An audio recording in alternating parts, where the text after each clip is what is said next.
Camera's good. There we go. Looks like we're going live. Let me. All right. CPU 22%. For all those OBS fans out there, I gotta pull up my my stream here. If I can get it. All right. Pull up in two different spots here. Give me a minute. You guys are joining. No visibility to it yet. Here we go. Let's see what we got. All right. Okay, I think we're going live. We should be live. There we go. All right. Let me turn the volume down over here. Looks like it's working. Like everything's testing out nicely. Just give it a minute. On a little bit later today.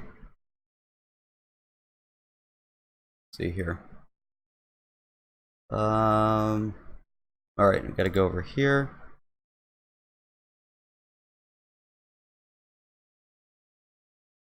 All right, should be good. Let some people join in, and we'll get started. Sorry, I jumped on a little bit late. Had to take care of something this morning. Let's see here. All right, hey Farshad, good morning. What is that? Carrots Gaming. Morning, glad you could join in. Trying to pop out the chat. I'm gonna try to send out a quick tweet.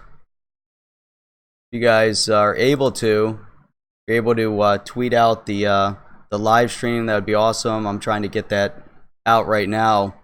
Give me a minute here. And there we go. I was able to get the chat popped out. Morning all. There we go. Yeah, it works. That was pretty quick too. It's always good when there's not a lot of delay in the stream. When you get delay in the stream, can cause some issues. So I'm fortunate here that as I'm monitoring it, everything's going pretty well so far. Just give me 1 minute to kind of get everything together. See if we can get a few more people in the stream. Sorry, I had to change the time a little bit last minute. I was trying to get everything ready, and I got a late start. Had some other things I had to take care of earlier this morning. Let's see here. See if we can get this together here. We'll kick it off in 1 minute. There's a ton of stuff to talk about, and one of the things I want to pick up, I don't know if any of you guys were on the DNI live stream last night, but an interesting topic came up, and so I wanted to kind of expand on that a little bit here in a minute. Now let me see if I can get this out. All right, so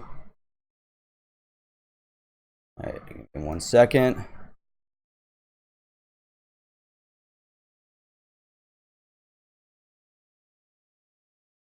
There we go. Cool. All right, that's done. Perfect. Let me see how that goes out there. It sends out the wrong one. I don't understand. It's just so crazy. So this happened to me last time also. I tried to tweet out my shortcut from YouTube.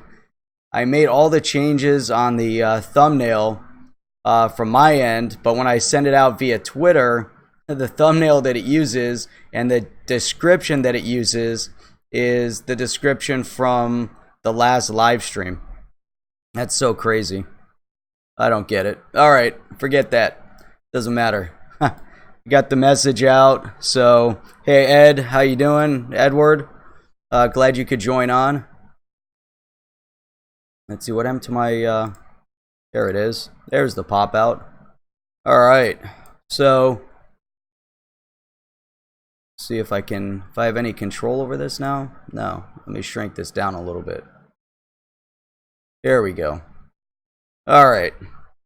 All right. So let's get started. Let's get into some things, and wanted to get some feedback from you guys on this one. So I think this is interesting only because it's kind of like I don't know, it doesn't necessarily use the term Twitter war, but definitely a Twitter conversation. And I'm going to get down into it a little bit also because there was an interesting article on Craig Wright. But really, the reason why I wanted to start out with this topic, and this isn't really the point of the whole conversation, but if you saw John McAfee has been talking about outing Satoshi Nakamoto. And obviously there's been wide speculation on whether or not Satoshi was or is an individual, whether Satoshi Nakamoto was or is a group or organization, government, clandestine operation organization like the NSA, the CIA, etc. So now what we see is McAfee has come out and stated that he put a timeline on this to actually out that individual, and he wants to bring that to light to reveal exactly who Satoshi is. And this has been ongoing. So want to see if you guys have any feedback on that, what your thoughts are on it as to whether or not it's a good thing or a bad thing.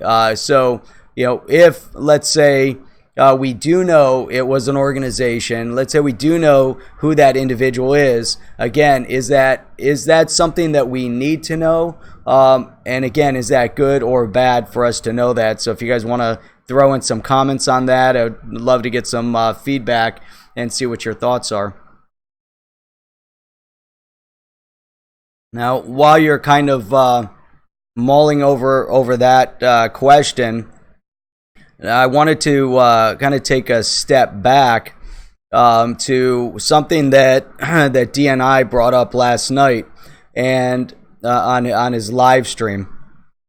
All right, so hey Farshad, no one knows, you know, and I'm thinking that too. I mean, obviously somebody knows. There was a white paper written. There's obviously been a lot of momentum over, you know, since 2009. But to that point, if let's say it was a group of individuals that were able to pull this together, would those, how would it be possible? And I guess if it's two individuals, but if it's a larger organization, and let's say it was a government, or let's say it was a larger organization or a clandestine operative organization like the CIA or NSA, would they be able to have kept the secret without any information getting out over the past 10 years? You know, I mean, there would obviously be there would be hints somewhere, I would think anyways. You know, and if it was obviously one individual, two individuals, or a small group of individuals, you know, from my perspective anyways, that would be an easier way to keep it kind of on the down low and without letting anybody know. But for everyone that's in right now, if you could throw up a comment, that'd be awesome. And give us some perspective on what your thoughts are, and even factoring in whether we know or not, if and McAfee, is this just just another game that he's playing online? Is this legit that that he knows who that individual is? Obviously, he rolls in certain circles that could potentially allow him to know such things. Potentially, I don't know. Hey, Mr. B, how you doing? Glad you're able to join on. Good to see you here. So we're just kind of kicking off, and I was just throwing out some thoughts on this John McAfee trying to out Satoshi, and we're just discussing a little bit on some speculation as to whether or not it's a good thing or a bad thing to actually know who that individual or group of individuals might be. Hey, Mike Smith from the UK, glad you're on. Sunny Ralph, glad you're joining in from London. Is it sunny today? Here it's overcast and I don't know, it seems like it was in the high 70s. So we're enjoying a little bit of nice weather today. So, hey, you know what? I'll tell you what. If you guys were on my live stream from Monday, I was on the road. I was traveling. The week before that, I was traveling, and I'm trying to figure out what's worse, because I ended up getting sick while I was traveling, and I don't know if it's worse going into these kids trampoline places, which last weekend I found myself both Saturday and Sunday at one of these kids trampoline places. I don't know what kind of germs fester in the air and on everything. And then flying. So, cross country flights. And I'm not sure if there's more germs on the airplane or if there's more germs on those trampoline places. But somewhere in between the two, it definitely didn't help me out at all. So, hey, Sky Pilot Crypto. Sorry, I'm using my phone down here to look at the chat stream. I do need to pull it up here. Let me pull up the chat stream over here and make it a little bit better. So there we go. Keller, Texas, beautiful in Texas. Now, where's Keller, Texas? Where's that? Closer to Dallas or closer to Houston?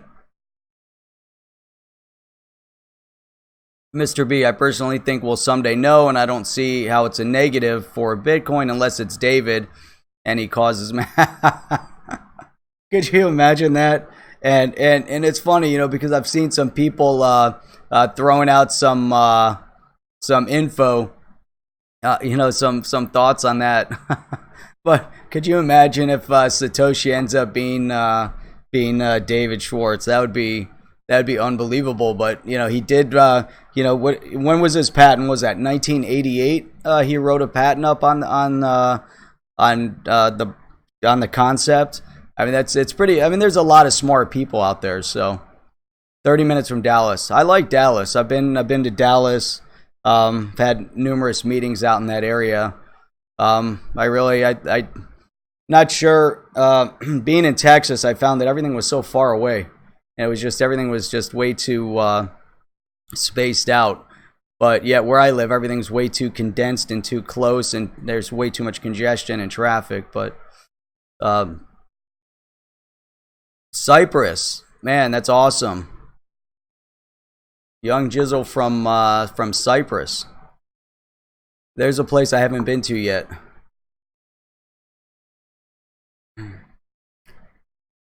Mr. B, see that the video that came out last night where David says Satoshi's first blockchain. You know what? I've been watching some of these David Schwartz videos now. They're interesting. Is that the one when he was talking about what's the term, MMORPG, basically the online role playing games or whatever, the combat oriented multiplayer combat games. So he was using that as a comparison to something that to a speech that he was giving, a presentation that he hadn't prepared for.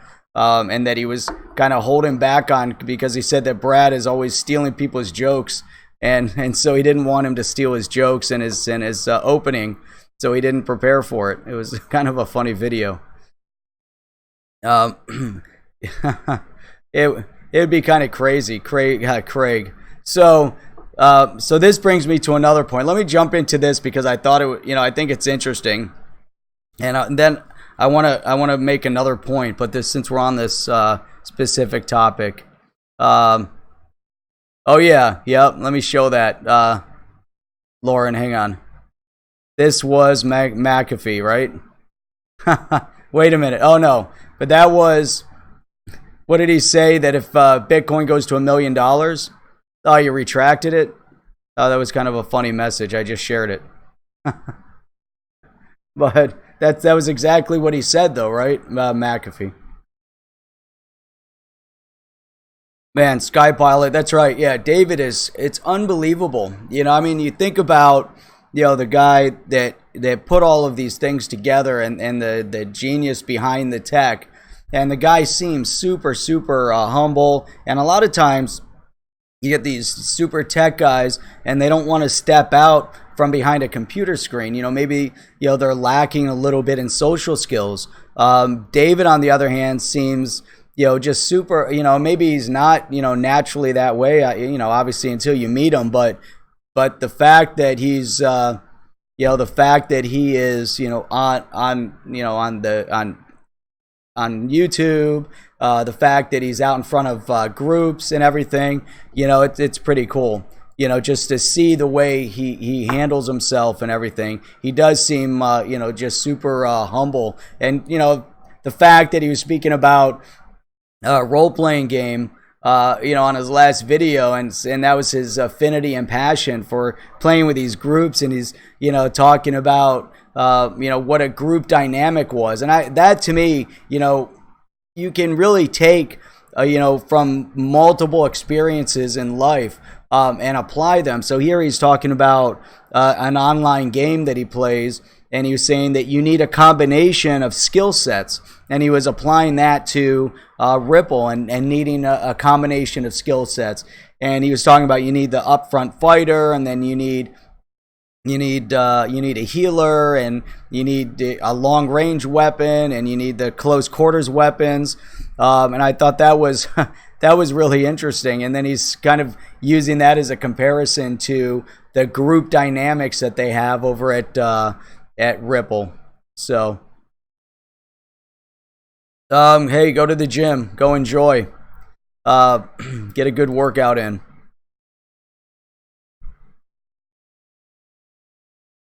Yeah, yeah, that was the one. Yeah, exactly.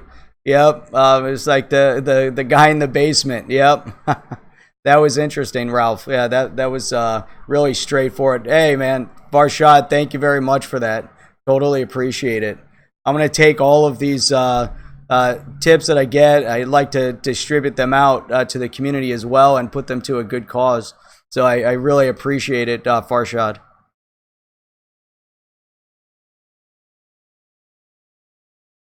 All right, so now before I get into, I want to bring up another topic here before I move on, and actually before I do that, let me pull up these two articles because they're right on topic. Let me see if I can get this one here. I just like the title of them. So this is the insanity of Craig Wright. So we talk about who is Satoshi. So Bitcoin creator, in quotes, right? Craig Wright drags critics to court to prove that he's Satoshi. Now, this article came out on the 18th. This one I pulled up from CCN. How insane is this? That, let's see, Wright fired off several angry letters threatening to sue podcaster Peter McCormick and Ethereum co-founder Vitalik. So, Wright accused McCormick and Buterin Vitalik of defaming him when they called him a fraud and said he was lying when he says he's Satoshi. So now he's bringing people to court, and he filed a court case over here, and this is in the UK. So he's filing in the UK, making a claim for fraud, and they said that he defamed him. What in the world is wrong with this person? So I mean, and that's why I put up on the title, is the guy, is the guy a complete jackass, or is he really a mad genius? Because, I mean, why in the world would anybody go through such lengths? And then I love this because a couple days before that article on CCN, but there's so he filed the case on the 14th, and then of April, it looks like. Let me go back and look. Let me look at the date here. You know what, the dates, 17th of April was filed. So it's filed on the 17th of April, it looks like. And then, but on the 16th, this nice article came out here. Bitcoin Cash proponent Roger Ver, special message to Craig Wright, says he's a liar and a fraud. You gotta love it. I mean, it's just crazy. So it's just to this point, and then McAfee over here, or McAfee, or whatever his name is trying to he wants to out the real Satoshi.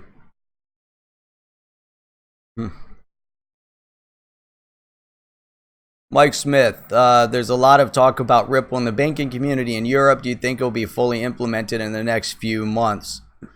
That's an awesome question, Mike. And so I firmly, believe, based on everything that we see, and if you think about just the overall need of organizations, whether they're banks, corporations, it takes time to roll anything out. Sorry. It definitely takes time to roll something out. It takes time to integrate anything into your systems.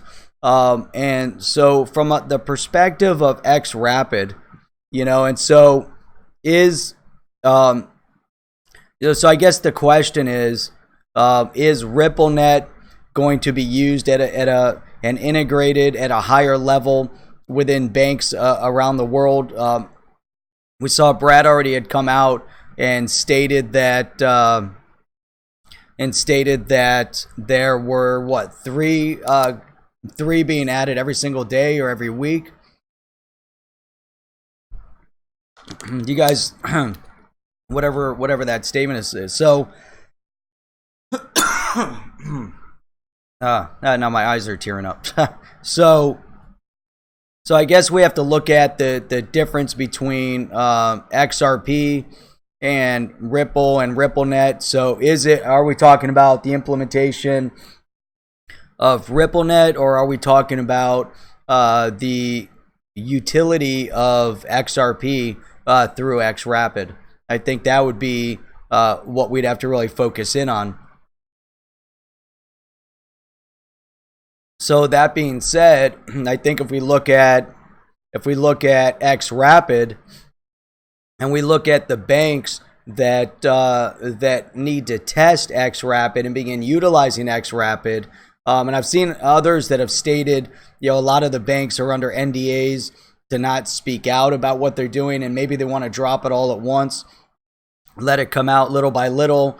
But the open-ended question that's hard to answer for me, anyways, even if we look through it, would then be, are the U.S. government regulatory or regulations, or lack of clear regulations in the U.S., holding up banks from fully enacting and using XRapid?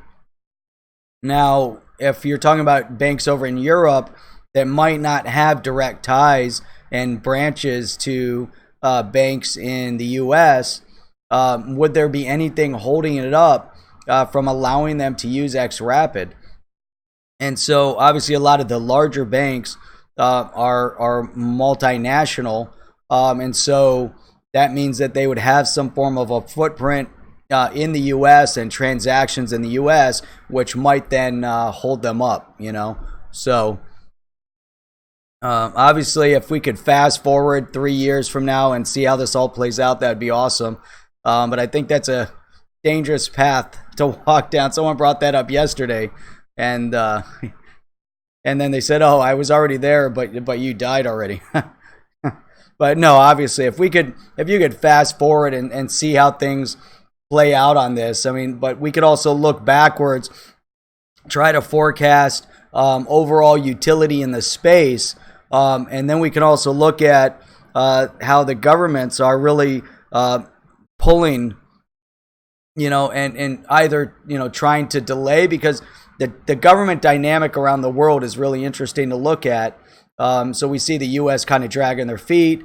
They're not outright, they're not saying no to it. Obviously, they're trying to assimilate it. Obviously, we see the Token Taxonomy Act being presented. We have other countries around the world that are jumping in, full. And so if you take that crawl, walk, run approach, and I love using crawl, walk, run. We use it a lot in our business presentations, as well as you're trying to implement different programs. Not everybody's willing to go at the same pace. Some companies or some countries are going to crawl to the table as they assimilate digital assets and blockchain. Others are going to walk, and others are going to dive full in. And I think we're seeing that dynamic right now. And then there's others that are just, they're just nowhere, right? They're just they're like a deer trapped in headlights, and they're not sure what to do. because they see the world passing them by. And so I think that's, there's a lot of interesting dynamics in politics at play, but there's a lot of control mechanism at play as well when we look at it from a government perspective. Let's see. If he does a transaction, it will say who he is. Ed, are we talking about Satoshi? If he puts something out there, and what are they saying? His main wallet, the main wallet has been untouched. Nothing. Nothing is moved with it. Let's see, Sky Apollo. When this crypto becomes mainstream, do you think the money will come in more so based on utility versus speculation by the big investors and majority of retail investors? That's my thought process. If we compare it back to the big boom, the big high tech boom of the 90s, in the beginning you had a ton of speculation. People were throwing money at anything that had a .com in it. It didn't matter what you did. You could sell pet rocks, even though pet rocks weren't the thing anymore. But if you had petrock.com, and it didn't even matter if you had a product, a functional product. You just had a thought of a product, but it had a .com in it. People threw millions of dollars at you. Then you fast forward a little bit. That was the speculation. Then we start seeing the IPOs, more speculation, because a lot of these companies still had zero sales. They had zero economic or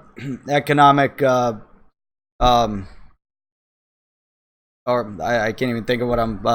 But the companies they were just based on nothing, right? So they had no economic factors.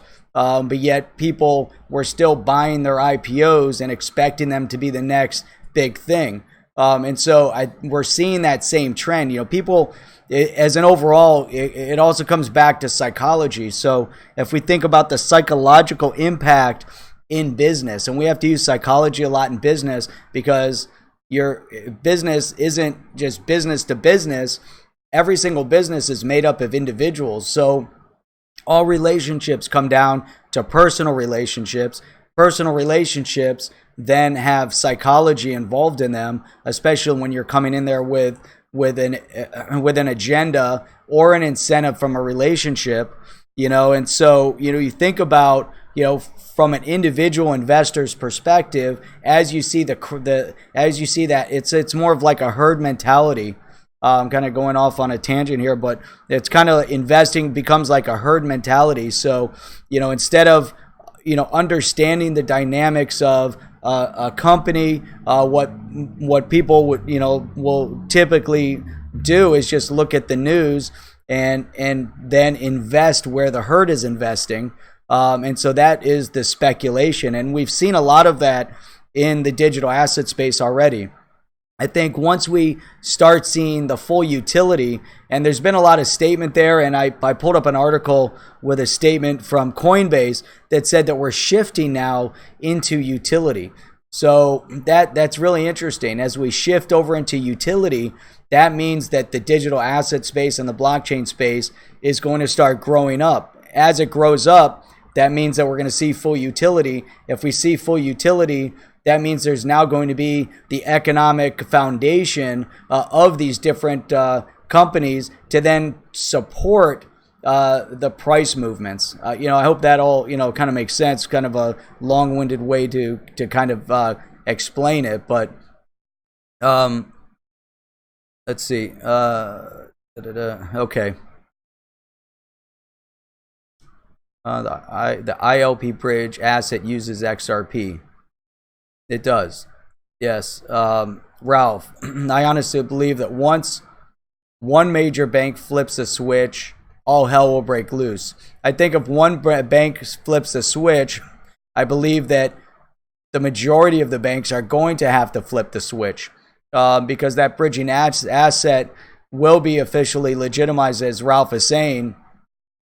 I think that, if you just have one, and we see some of the smaller outliers that have been using XRapid, right? Because we did see was the XM bank, the one in England that was using XRapid. But I do think that they see the benefit of it, but there's a lot more involved. You can't just move over to a new platform, especially as a major corporation or a major bank. They have to make sure that, and again, they could be using XRapid right now, and we never know it.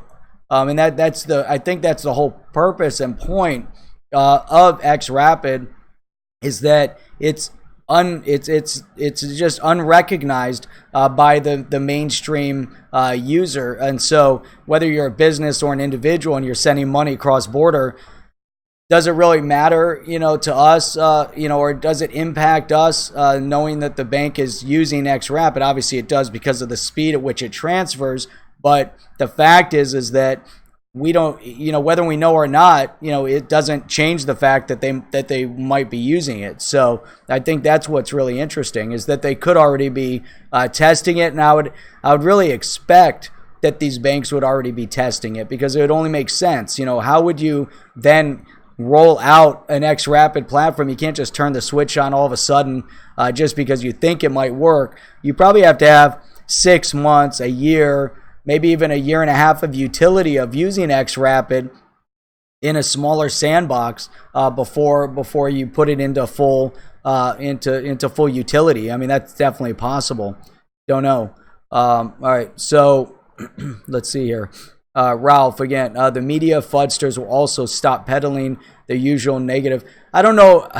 I don't know if that's the case. I think the media and the fudsters are always going to peddle negative narratives. I think the media in general has an incentive from their perspective to peddle negativity, and it seems like they're always peddling misinformation as well. So you wonder where they get their marching orders from with the media. But when it comes to economics, they've been doing this in the stock market. I talked about this before on previous videos.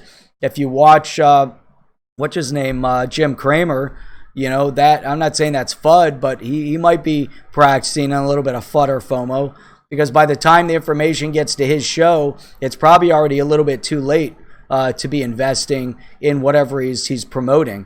It really depends on the fundamentals of that stock, but overall, the big guys have already been in it, and they're getting ready to dump their stock to make their profits, and Jim Cramer is just the mouthpiece.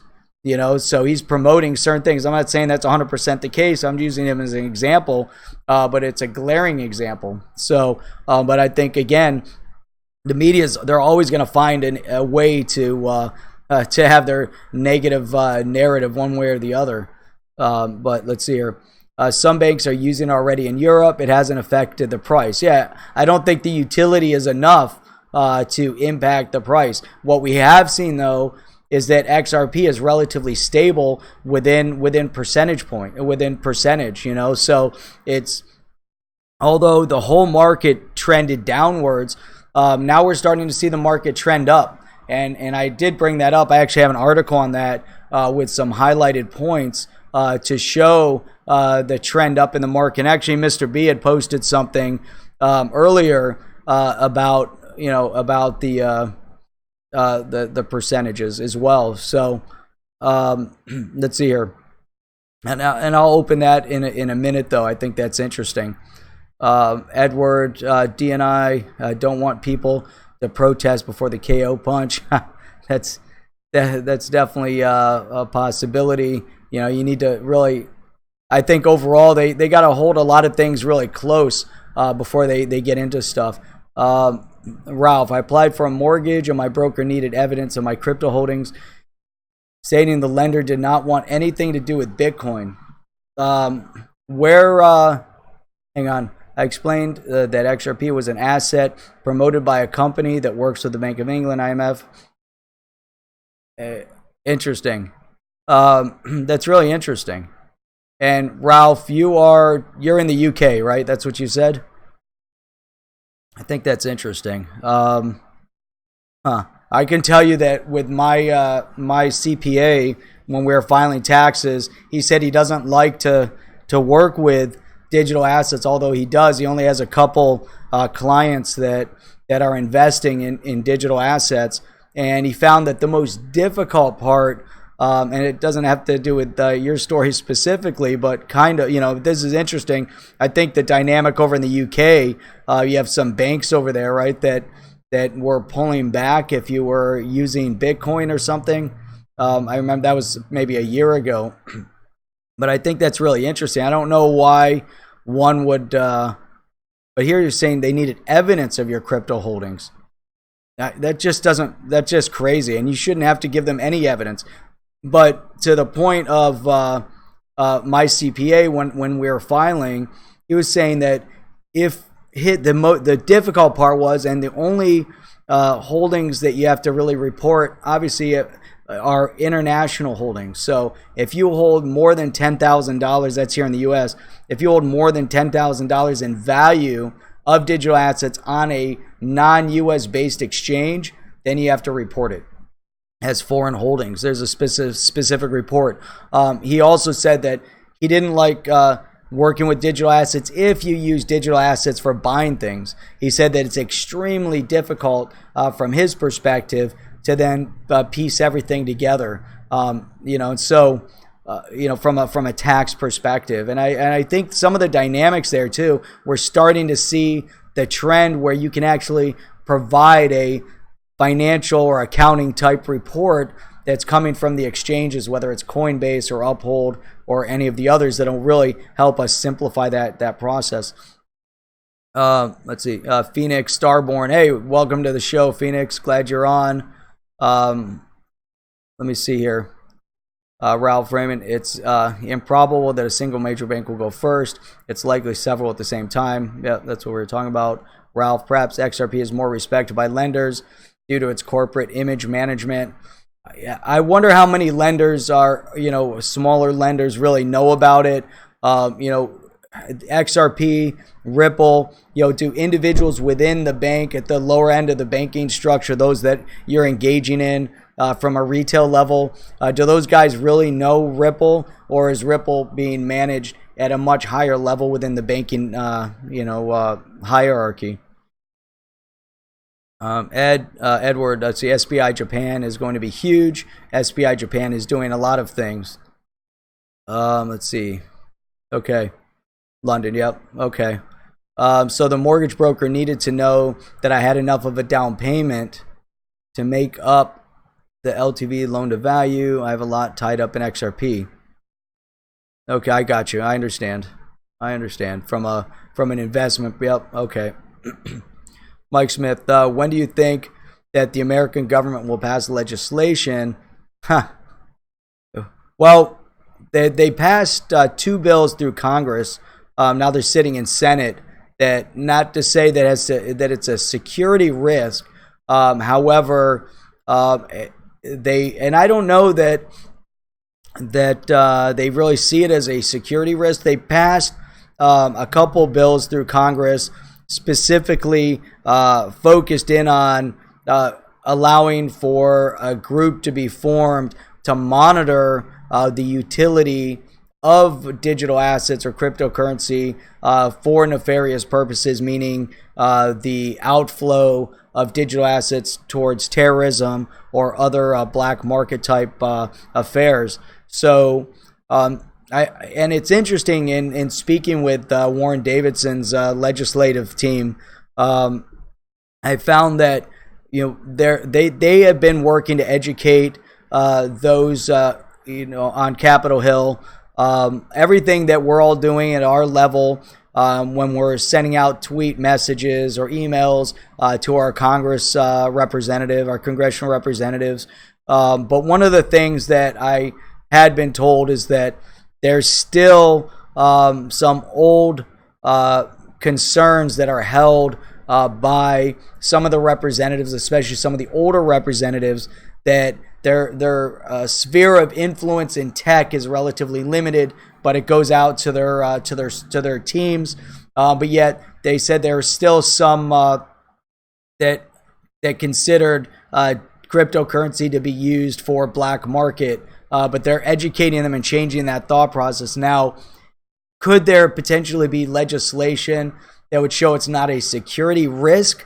I think with the Token Taxonomy Act, the fact that they want to amend the Securities Exchange Act of 1933, 1934, the IRS tax code, the Internal Revenue Code of 1986, and there's so much that they want to amend that I believe that we're already maybe beyond looking at it as a security risk, but could there be a specific bill or built in into the dynamic? I believe that's already a form of acceptance, though. If they can pass the Token Taxonomy Act, I think we're already, beyond identifying as a security risk. That's my opinion. I don't know, Mike, if you have any additional feedback on that. I think that would be interesting, though, to drill down on and even to reach out to Darren Soto or Warren Davidson with a question, or any of the others, the co-sponsors,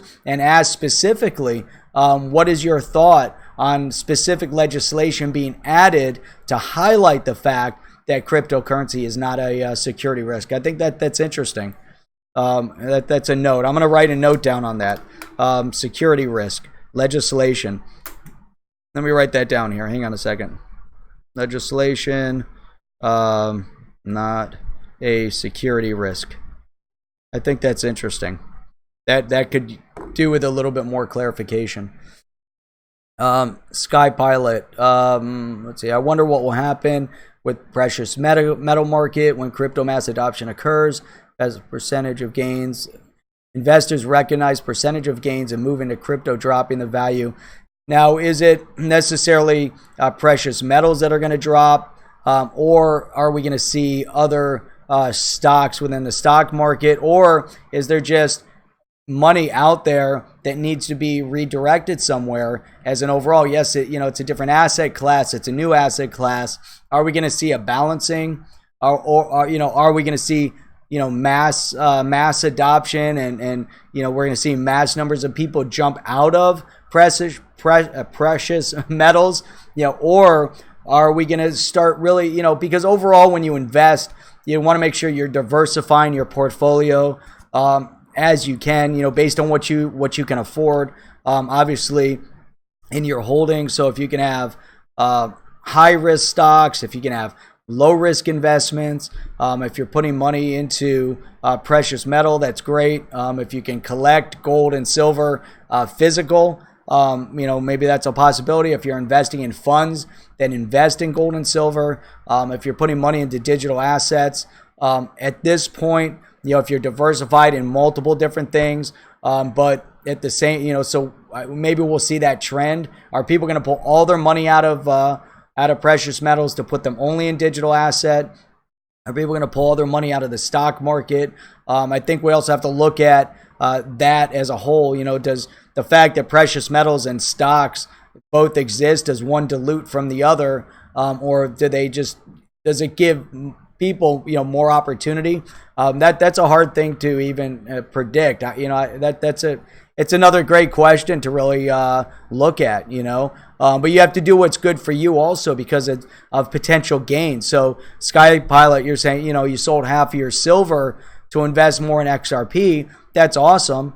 Now you obviously, based on your own research and based on your comfort level, what your risk aversion is, you wanted to sell your silver to invest in more, which is, think about it from that perspective too. From a financial long-term investment perspective, what's that impact going to be? Imagine, you see an amazing opportunity and you're not taking your own liquidity and impacting that in any way. So, you've got your whatever your risk tolerance would be then, for taking your fiat, maybe, everyone's available disposable income is a little bit different in their amount that they can invest. But if you have holdings and you can carve up some of those holdings and take that risk, and you say, this is a good risk, this is good speculation. I've done the research and I see, the potential gains here are so much better. That's your diversification. You've diversified, and that's interesting.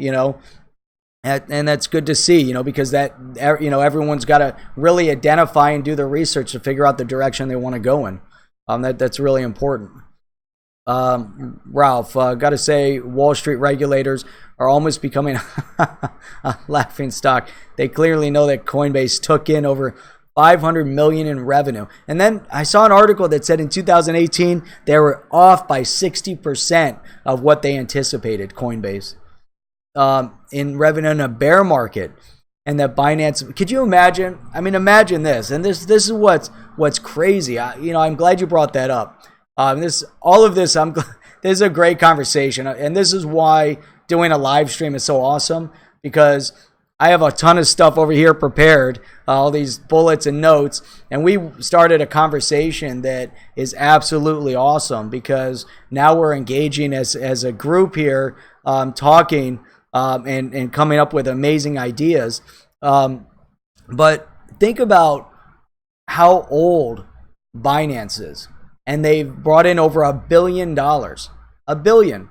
We're talking about a complete shift in the dynamics of the profitability of a company in blockchain, and it shows the overall demand. You're seeing a Coinbase that took in $500 million. Again, it hasn't been around that long as compared to these master exchanges and big bank exchanges on Wall Street. It's really amazing. I mean, it's unbelievable. It would be interesting to look at what Uphold is doing. But Binance is now this mega company, that's has global reach, and it's bringing everyone together. I think we're also seeing a shift in the dynamics of a shift in the global dynamics, I want to say. So obviously we live in a multicultural world, right? Because obviously there's countries, every country. Blockchain and digital assets, in my opinion, especially with this technology. Now we've had chat technology and WhatsApp for a long time now, and Facebook for a while now, and we've had all the social media, the LinkedIn's, email, all of these tech solutions have made the world a smaller place. Over the years, I've been amazed at the people I've worked with all over the world. I mean, from countries, and I've done business in countries that I never imagined before that I ever do business with, and talk to people that I can assure you from countries that I would never have imagined dealing with, and it's unbelievable. Phone conversations, email conversations, text chats, WhatsApp chats. The world is so small, and the other day I get a ping, someone I hadn't worked with for a long time from Pakistan. All of a sudden he sends me a message, "Good morning," on LinkedIn. I'm like, what in the world, and then, people in the Middle East, in Saudi Arabia. So I could have a day where, I'm talking to somebody in Saudi, then all of a sudden I'm talking to somebody in India, then all of a sudden I'm talking to people down in Latin America, and, and then you're kind of changing, maybe trying to throw out something in the indigenous language. And I'm trying to remember why I went down this path. So the world is already becoming a smaller place. What's amazing about digital assets and blockchain, and you guys, I'm sure you have some amazing feedback on this too, and this goes to Ralph's point here, why Binance made over $1 billion. This space is bringing everybody together. Now we're giving opportunities to individuals in countries, mainstream opportunities. There's smart people in Africa, there's smart people in Latin America, smart people in Asia, there's smart people in the United States, there's smart people all over the world that for the first time have a real opportunity to present their technology to where they can roll out a true blockchain type solution beyond where we were in the tech boom of the 90s, which all was centered. They had the epicenter of Silicon Valley pretty much, but now you could come from anywhere. And obviously we're starting to see the blockchain epicenters around the world. There's different countries where there's a focus because of government regulation and ease of regulation for these types of companies to attract them. But It's amazing. Even if we look at this chat, we have someone from Cyprus, we have people from the UK, we have someone from Texas. I know we have people from Florida on here. We got people from all over. We got a relatively small group, 20 people on the chat this morning. If you get on with DNI, he's over in Thailand. And here we are, all of us sharing ideas, all of us talking about digital asset. I think it's so important, so amazing. And then we see the world shrinking even further, because think about when you're investing in a stock or you want to buy silver or gold or whatever, you're limited to buying off of the exchange from your country. So if I wanted to invest, I need to open up an account with E-Trade and even the smaller exchanges, that the stock exchanges that you used to be able to work with back in the day that were inexpensive, and you're like, oh my God, I can do a trade for $3.99 instead of $15 a trade or whatever it was, or $20 a trade. And could you imagine, that your trade is less expensive? But my point is that now you have these big conglomerate exchanges that are buying everybody up, but you have to work with an E-Trade or Fidelity or TD America or whatever. But now you can go in the digital asset space. You can go to a Coinbase. You can go to Binance. From anywhere in the world, you can open up a Binance. I mean, that's freaking amazing. It's unreal. So that means that anybody in the world can go to Binance. For the most part, anywhere in the world. Not really there's some countries that you're not allowed to do it, but for the most part, and it, to me, that's unreal. And then we can all engage on this right here. Yo, Chip, what's up? Glad you could join in. We're having an interesting conversation today. So Ralph, only a matter of time, but I really think they're filling the bags. That's the other point, is that banks and financial institutions and large organizations will always prepare themselves, and they think way down the road. Think about this. Think about car companies. If you look at some of the recent models of the Lincoln, the compact SUV, look at the design curves of the Lincoln SUV, and then compare that to the Land Rover Evoque. Now, car companies plan 5, 6, 7 years in the future with their designs. They don't design something today and roll it out tomorrow. So I just saw someone in my neighborhood has the new Lincoln, and I'm looking at it, I'm like, holy crap, that's the Range Rover Evoque. And in my last trip, my rental was a Range Rover Evoque. And man, I actually, when I was in Iceland, we had a Range Rover Evoque too. That thing's awesome. It's speedy. It's got a lot of power. It's a little too small in the back, but you're talking about way ahead. So they're thinking way down the road. And so Ford, which owns Lincoln, Ford no longer owns Range Rover. Ford used to own Range Rover. Range Rover is now owned by Tata Motors. So I believe Tata Motors owns it. Yeah, Tata Motors bought Land Rover, and then a Chinese company bought Volvo. So Lincoln, it shares similar design curves to the Range Rover Evoque, but the Lincoln just came out. But Ford sold Range Rover, 2-3 years ago.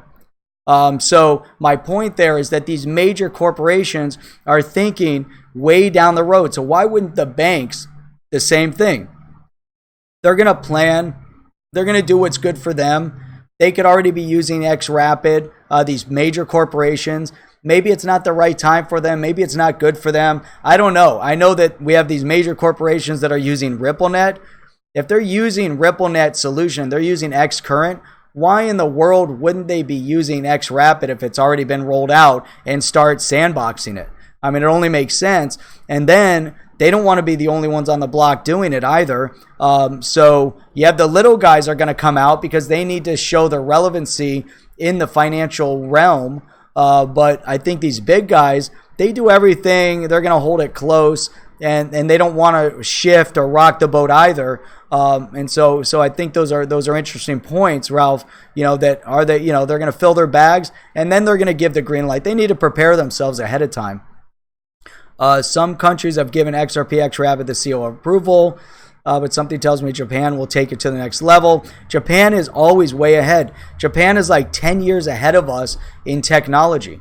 I can remember in undergrad, I came out of undergrad in 93, and I can remember, so this was probably 1992. I remember I had a friend from Japan, and she had this device that it was a scanner, it was a hand scanner. I ended up getting one when I went to when I was in law school for a little bit, and so I had this hand scanner, and it was really cool because you could scan text. It would go into this device. You could edit the device, and then you could download it on your computer, and you had all your scanned notes.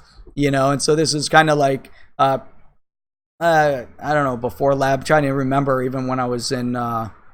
It must have been like early 2000s when I had that. So it was like 10 years later.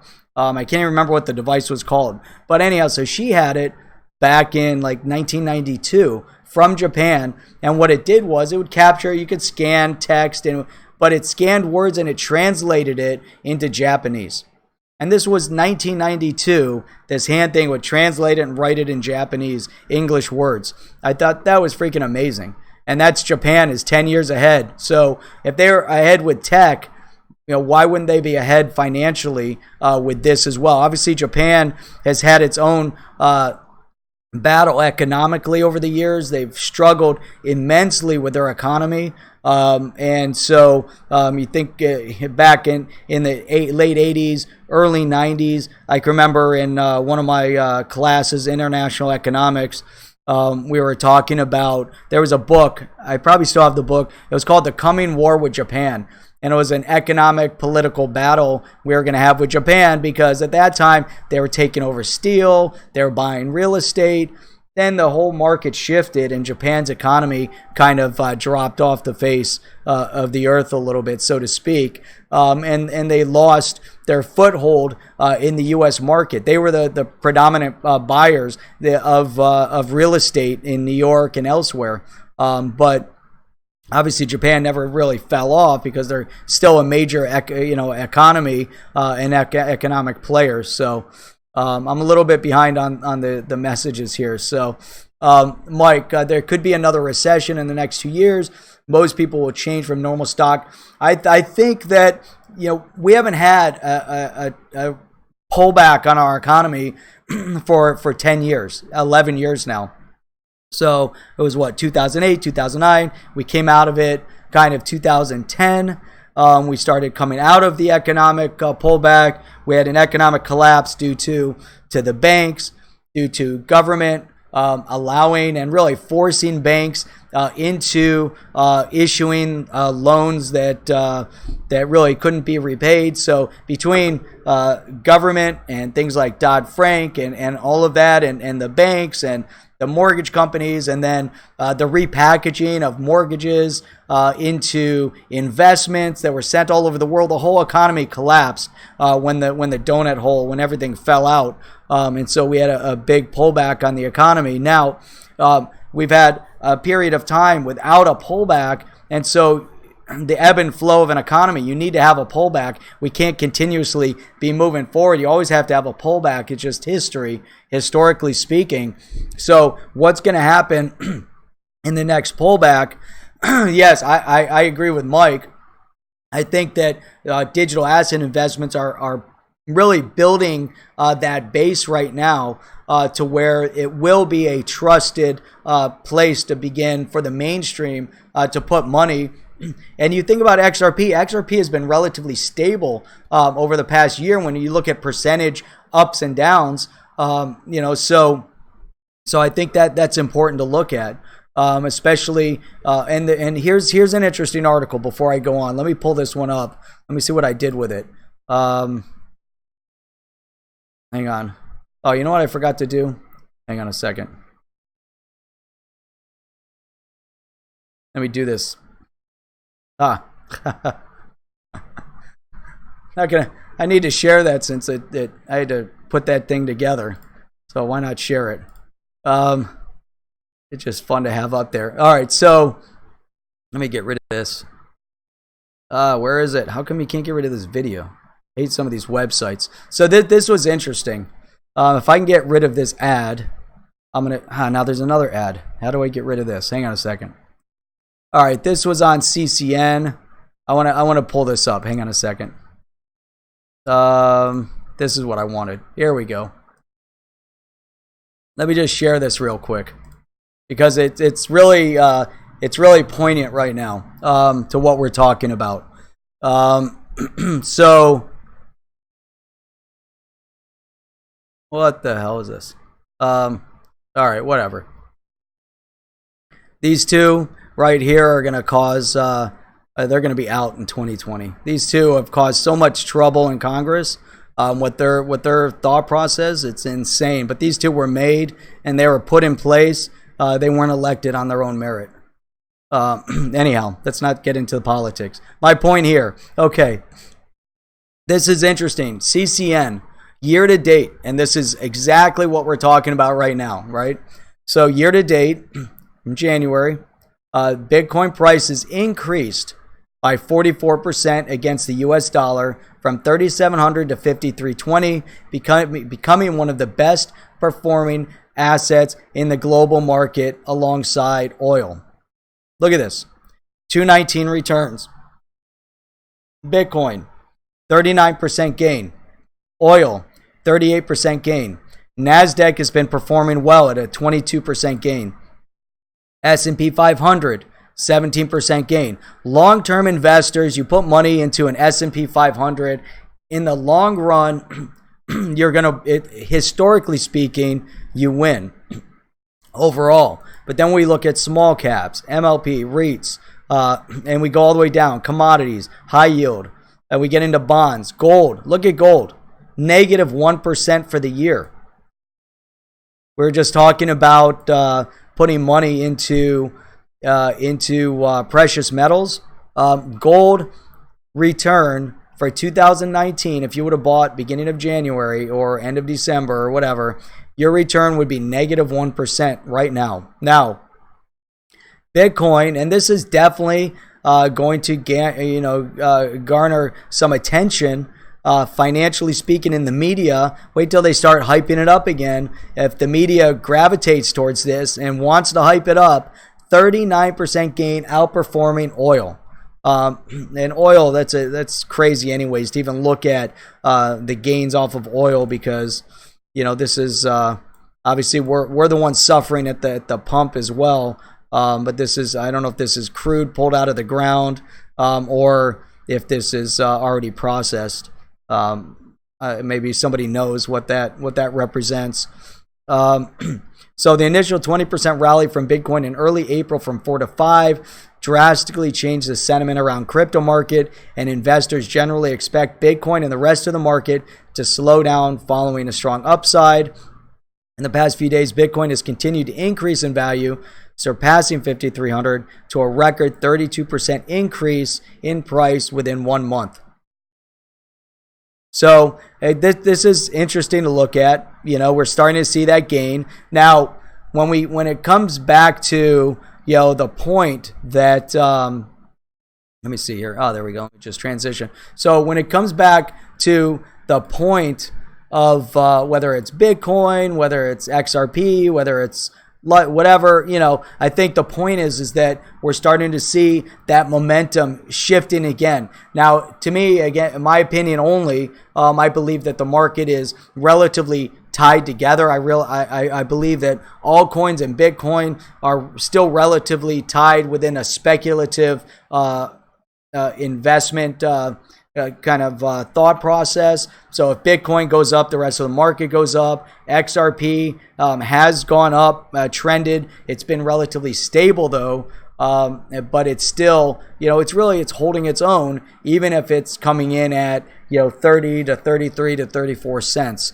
To Bitcoin's. Bitcoin has seen the biggest gain, obviously, with a 38%, 39% increase. So, and Bitcoin fell the furthest as well. It was a huge fall from. But we're looking back to maybe all-time highs. But we need to look at, if we're going to look at current year, but there's a lot more to be said there. So let's see here. Oil is WTI crude. Okay, it is crude. Cryptopolis. Hey, what's going on? Rob Cash, what's up? We should hold and wait. I agree with that, man. Let me go back up. Your wife works for a Japanese company. XRP minute. Interesting. I'm a little bit behind you guys on the chat notes here. Sorry about that. But let's see. Okay, and Ralph said the same thing. Will be a game changer when our grandmas can utilize professional services in the likes of Backed, Fidelity, TD America. That's it. Yep, exactly. Trust is everything. I'm glad you brought that up, Ralph, because trust is really the cornerstone, the foundation. So think about pre-Coinbase. Think about the first time you decided you wanted to invest in a digital asset, or the first time you opened up your account on Binance, if you did. I can remember I opened up Binance with a little bit of trepidation. I'm like, it's a Chinese company. Do I want to send any kind of information over to a Chinese company? I don't know that that's such a good idea. Do I have to put my driver's license in here? I already have Coinbase, but I'm limited on what I can do on Coinbase. So then I opened up my Binance account. I opened up a couple others, but Binance was like the biggest one. I had no trust. I didn't believe that my information was going to be held in strict confidence with Binance, and I was it was a little bit dubious. But look where it's turned out to. I mean, now we were talking about earlier, Binance brought in $1 billion. It's the one between Coinbase and Binance, the two largest exchanges in the world. I mean, it's unreal. That's really unbelievable. Let's see here. Sky Pilot Crypto, would you recommend that people consider meeting with a wealth management company prior to the moon? Man, you got to position yourself, I don't know, you got to figure out when that time is. I don't know what kind of holdings. Put everything in perspective. Do you really need to move it? I mean, if you've got 100 XRP, 1,000. If you got Bitcoin, you've got 10,000, 20,000, 100,000. I don't know, whatever you hold. But do you need to meet with a wealth management company if you think that's the right thing to do? If you plan on moving your digital assets somewhere else, do you feel that you're more educated at this point in digital assets? Is there a wealth management advisor at this point that you can trust with your digital asset investments to help you make the right decision? Wealth management companies or investment advisors typically, have a good pulse on where to move money and put into different investments and how to position yourself long-term, short-term, etc. That's a good question. I've thought a lot about that as well to really make a determination as to whether or not there is a timing for that, and who would you even turn to. My own CPA doesn't know anything about digital assets, so they need to learn. When I did my taxes last year was the first time that he had to look into the specific rules on tax, and I had to bring it to him. And another client of his that invests had to bring it to him so that he could go through it. I think that this space is growing. And so, advice, people that understand wealth management, wealth growth, it's important. So as your digital asset space grows, they might then advise you and say, hey, you know what, that's awesome, but maybe you need to diversify and put some in for some long term, because maybe it's still high risk. I don't know if it's a high risk portfolio. I'm not a financial advisor in any way, shape, or form, so I'm not giving any financial advice here, not just to throw out that statement, but I'm not, so this is just from my opinion. And if I were to reach out to my CPA or financial advisor, it would be specifically, hey, you know what, I've got X amount of money tied up in my digital assets right now. We've seen the nature of the speculative market. Could it still be a high risk, high movement market? And it may be long-term strategy. We're going to have long-term gain. But should I now, since it's increased by X%, should I take it and put it someplace else? And where do you want to put it? That's the That's the concern. You know, are we going to be safe in the stock market? Are we going to be safe in precious metals? Are we going to be safe in real estate? Where should we redirect some of this to then diversify for your stable investment, maybe lower percentage increase, to offset your higher risk investment? And I think that's where the money managers, the wealth advisors really come in to help balance that thought out, you know. So Rob Cash, you have a Fidelity account, was thinking about talking to someone at Fidelity. Yep. So it's interesting. It doesn't hurt to get information from people. You know, why not? You know, as long as you're not necessarily paying for that up front, you know, if you can get a little info and make informed decisions and then get ready, you know, and then because you're going to pay them when they do well for your account. You shouldn't have to pay for their advice up front because they need to sell themselves to prove that they're the right person to work with too. So definitely true. Sky Pilot, definitely true. We do know more than most of the people. Yep. Even the ones in the banks. That's just how it is right now, you know. So those guys are the professionals. They spend their careers every day worrying about wealth, wealth growth, and yet they don't know enough about this space yet. So we're already ahead of them, and that's a whole dynamic shift between the retail where we're at now and where those guys are at. So I think that's interesting. Let's see. Just got to be patient. Yep. So I'm gonna watch. Which movie's that, Sky Pilot? Did I miss something along the line here? Which movie that might be? Where did I miss it? I don't know. So, all right.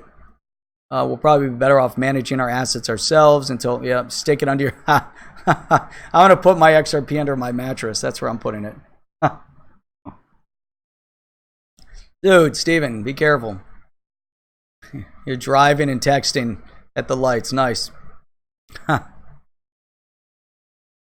If you don't hold, you don't own it. That's true. Yep. Okay, Sky Pilot, I don't know enough about tax loopholes. That's where we all need our help. That's the information that we can get. You know, do you invest in real estate? Where do you invest in? And that really makes a big difference. So, I think that's important. Man, what is it? What time is it now? Did I go? I've gone more than an hour. That was an awesome conversation. I want to kind of balance some things out. I've got something else that I wanted to bring up. I think this would kind of let me see here. Where is it? Okay, so here's another one to throw in. Oh man, that's awesome, Chip. I need your CPA. That could be helpful. Where is this other article I had? Here it is. Why are my articles closing? All right, no, that was Ripple Labs, XRP payment or XR payment. I just downloaded it. I'm gonna be checking it out. That's my note on XRP and Ripple for today. But I'm gonna test out that app and then report back on it. But what I wanted to highlight, this gets into where these big players are investing in. So I don't know if you guys saw this. This was on News BTC. Came out a couple days ago. Harvard. You guys know what the endowment fund of Harvard is? Any idea how much money Harvard has in endowment, dollar-wise? This is crazy. Let's see if you guys know how much, or guess how much you think Harvard has in endowment. Harvard, the university.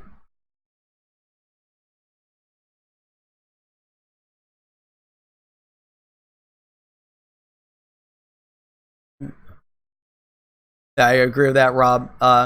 Any investment plan after Moon is prudent even before, just to be prepared. I think you need to know ahead of time. You have to have your whole everything just laid out ahead of time. I think that's important.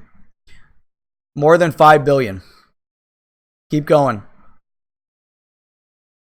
20 minutes. My company got XRP Ripple from my zone.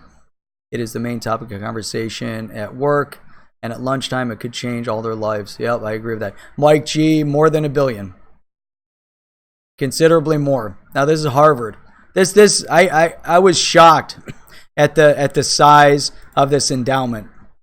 And I need to go back and double check. I'm sure these guys did their research and got it right. So Harvard's endowment, it's insane.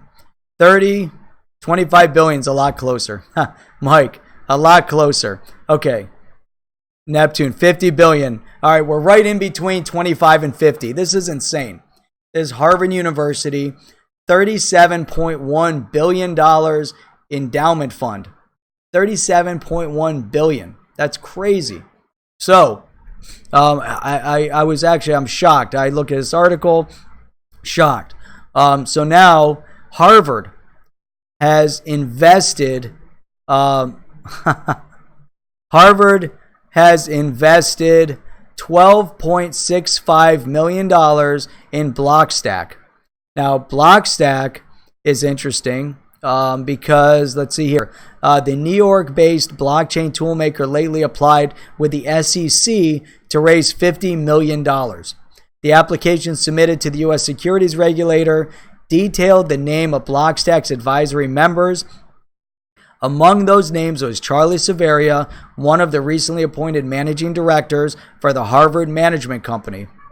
According to the document, along with 6 advisory members, they purchased 95, can't tell if that's 95,000 or 95, it must be 95 million, Blockstack digital equities. So they applied for SEC because this is a security, the way they sold it.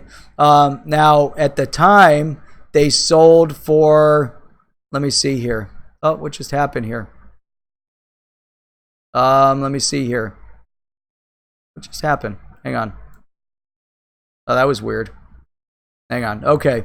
So they have, let's see. So they're called stack tokens. So Harvard's endowment bought $12.65 million worth of STX. STX are stack tokens.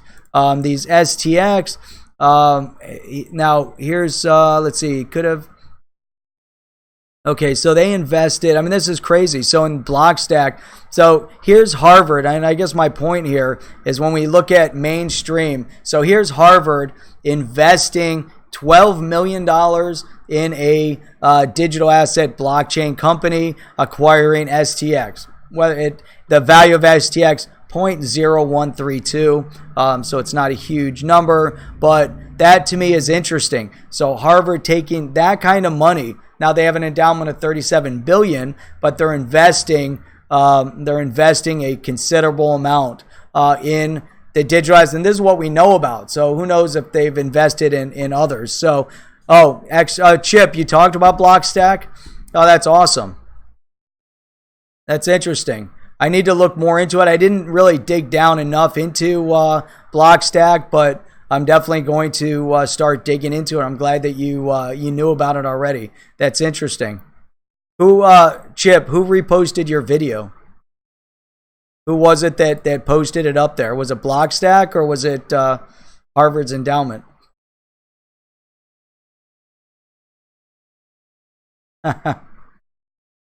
Mike, come to the U.S.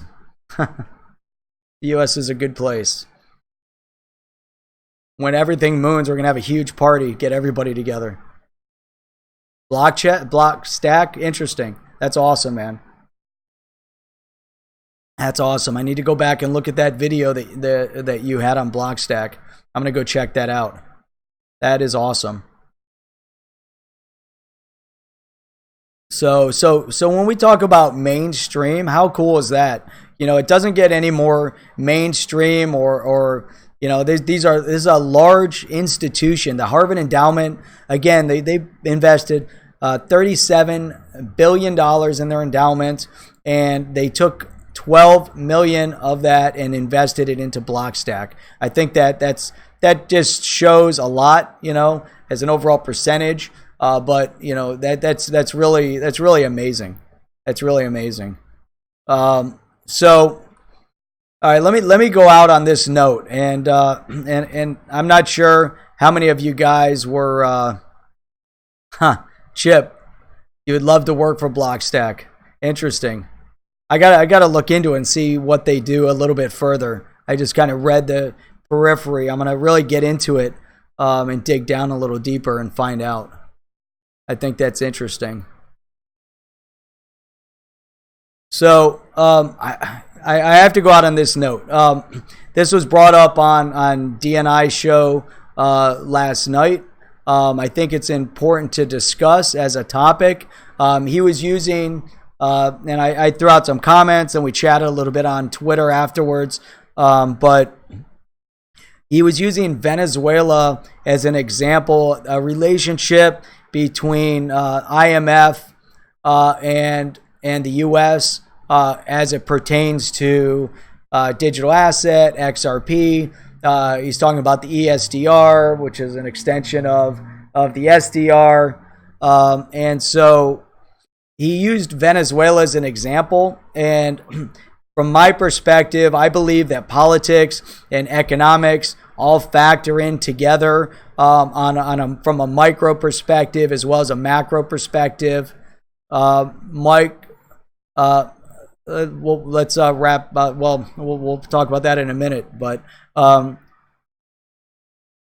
so he brought up Venezuela, and some of what is part of an article that he was talking about specific to the IMF in Venezuela, and my perspective on all of this. I think this is really important because I believe that the IMF does things that are many times in the IMF's interests. Not necessarily in a specific country's interest. The IMF sometimes will make decisions that are not politically sound from maybe our perspective, but maybe geopolitically from a control perspective for the IMF, based on what they're doing, movement of money, etc. But here's the issue that I have in Venezuela, and whether the IMF put out a statement.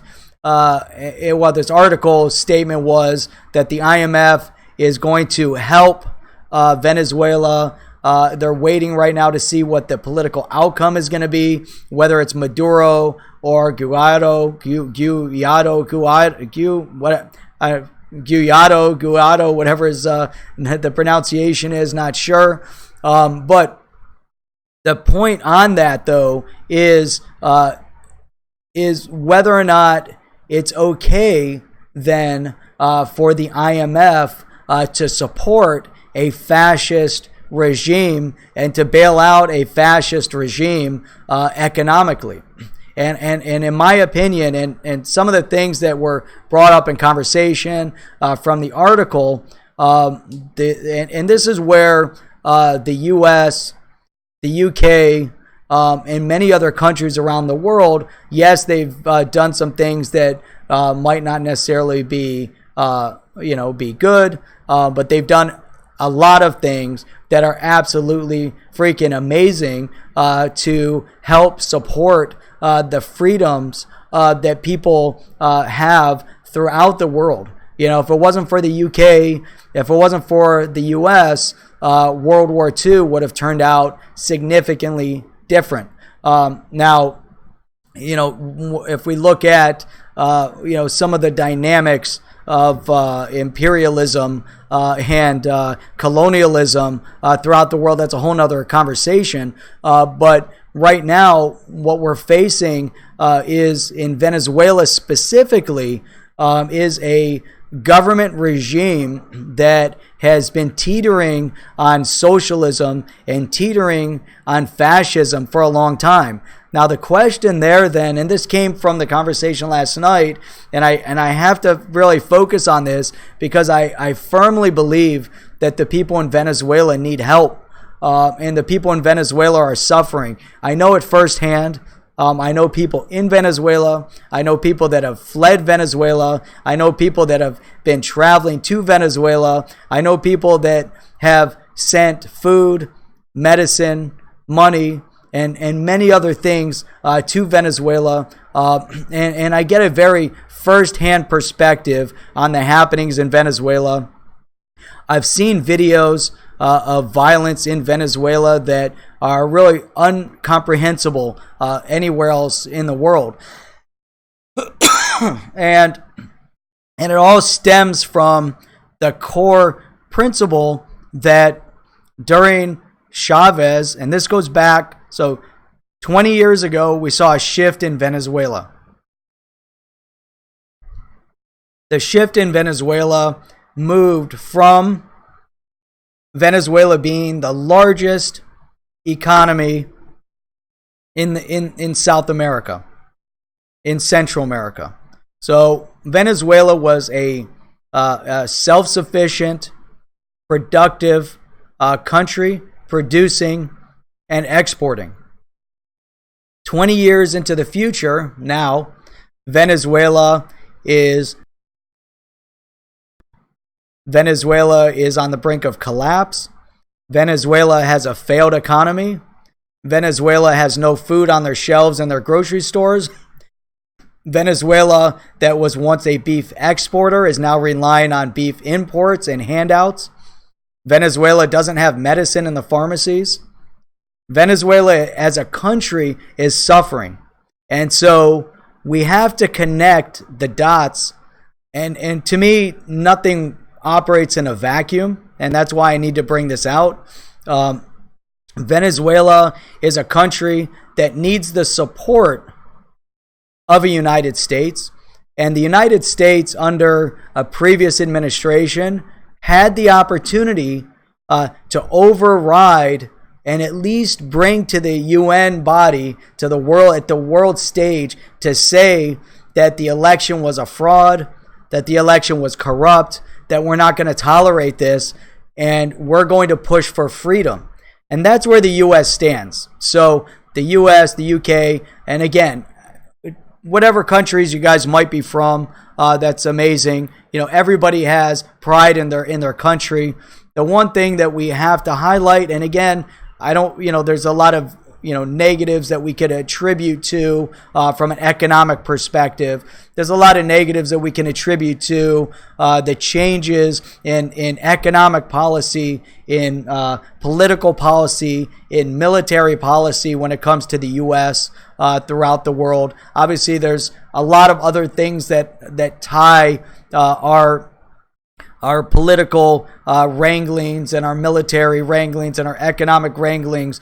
There's a lot of other things that are tied to it. But let's focus in on this one specific point, freedom for the people in Venezuela. And there's really a limited handful of countries that can put themselves in a position to free the people in Venezuela. There's a limited number of people in the world, countries in the world, that can help free the people in Syria, for instance. So, and the overall dynamics. Now, there could be a lot of mistakes made. I don't want to go down into a path of discussion as to whether or not whatever happened over the past 17 years in the Middle East. But I want to focus on what we can do for the people in Venezuela. I want to focus in on how we've, for the past 20 years, ignored the plight of the Venezuelan economy. And I want to talk about this from a perspective of people that I know there. I want to talk about this from a perspective of working with people in Venezuela. And it's interesting because working in Venezuela, working in India, were really what highlighted to me, and what was the first thing that attracted me to even thinking about digital asset to begin with. And I was presented with Bitcoin back in 2013 for the first time, and I said, you know what, this could be the solution for all the difficulties that I'm having in Venezuela. Digital asset and Bitcoin I'll do that, Chip. Bitcoin and at the time, and digital asset, I didn't know much about digital assets in 2013. Bitcoin could be the solution to overcome the government stranglehold on the people in Venezuela. This is 2013. I saw the fact that it was so difficult for our people in Venezuela to get U.S. To get their bolivars exchanged into U.S. dollars in order to purchase goods from us. And I said, there's got to be a way around it. India, there were so many delays. I can't tell you from business transaction wise how many delays there had been over the years working in India, to the point that our business in India was eventually cut off because of government.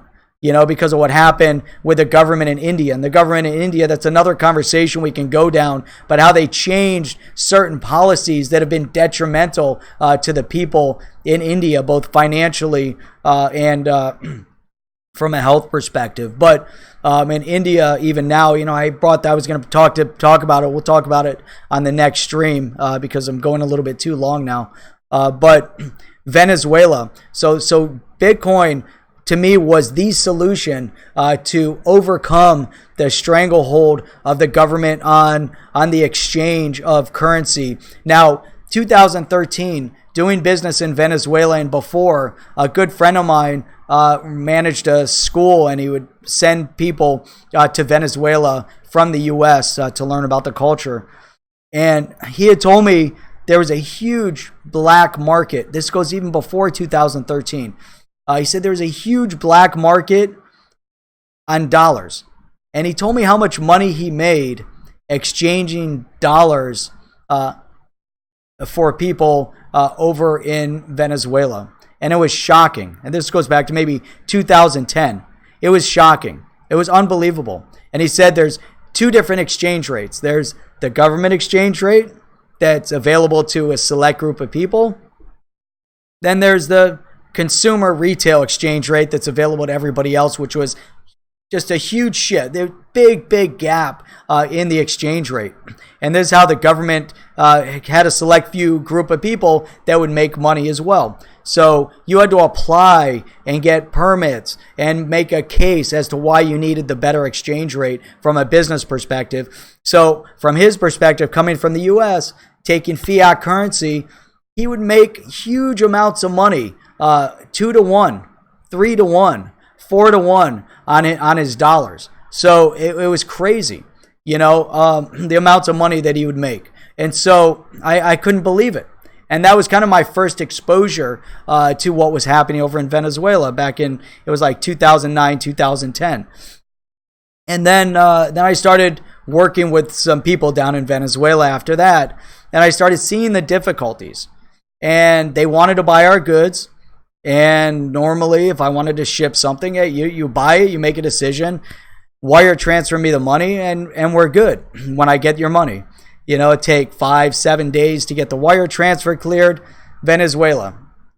No, we have to apply to the government to get approval and prove to the government that we need X amount of dollars, U.S. currency, in order to buy this product that we're going to bring back to Venezuela in order for us to sell it in Venezuela and put it to use. And so they had to create a whole proof case just to get their money exchanged. And that period of time could be relatively extreme. So it was really unbelievable. Now this is Venezuela. So if we think about the IMF, now is the IMF going to support a regime that is stifling their people? Let me see here. There are some folks behind the scenes that want the U.S. to suffer. Exactly, Rob. That's exactly it. And we brought up the pictures of that Cortez and that other one from Minnesota, and there's a whole list of them. There's another one in Michigan. Those guys are puppets. They didn't get elected on their own merits. There's people behind them pulling the strings.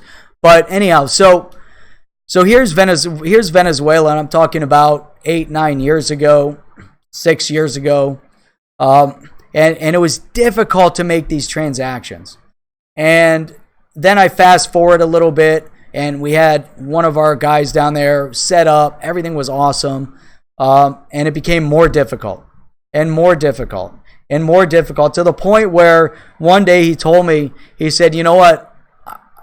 I can't live in Venezuela anymore, and I'm moving my entire family to the U.S." His close family. So that's amazing, And here's an individual that was established in Venezuela. He was a doctor the head of an amazing department at a hospital, huge office. He had a huge business down there. And he said, you know what, I can't do it anymore. It's not safe for me. It's not safe for my family. It's not safe for my kids. And why doesn't this news get reported?